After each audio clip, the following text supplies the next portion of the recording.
ফলে আমেরিকাতে যাওয়ার আগেই আমেরিকার সিস্টেম বা আমেরিকার সমাজের অবস্থা এটা সম্পর্কে আমি কম বেশি জানি। আমি একটা উদাহরণ দেই যে একটা মুরগি, ব্রয়লার মুরগি, এই ব্রয়লার মুরগি যেখানে লালন পালন করা হয় এখানে কিন্তু হিট দেওয়া হয়, তাপমাত্রা দেওয়া হয়। মানে আমি দেখছি যে শীতকালে অনেক ঠান্ডা, যে মুরগি চাষ করে তারও ঘরে হয়তো এতটা গরম না, সে খুব কষ্ট করে শীতে কষ্ট পাচ্ছে, কিন্তু সে যে ব্রয়লার মুরগিগুলোকে পালন করে সেখানে এরকম করে দেওয়া আছে, বাল্ব দেওয়া আছে, বাল্ব দিয়ে তাদেরকে তাপ দিচ্ছে, কারণ সে চায় না যে ব্রয়লার মুরগিগুলো মারা যাক।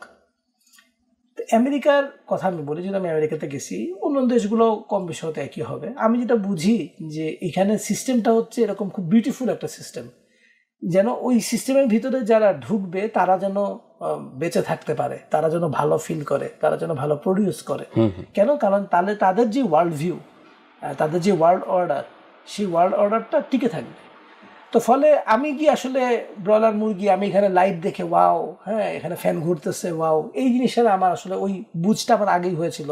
ফলে আমার কাছে ওখানে মনে হয় না যে না ভাই আমি এখানে থাকি, এই জিনিসটা আমার মনে হয় না।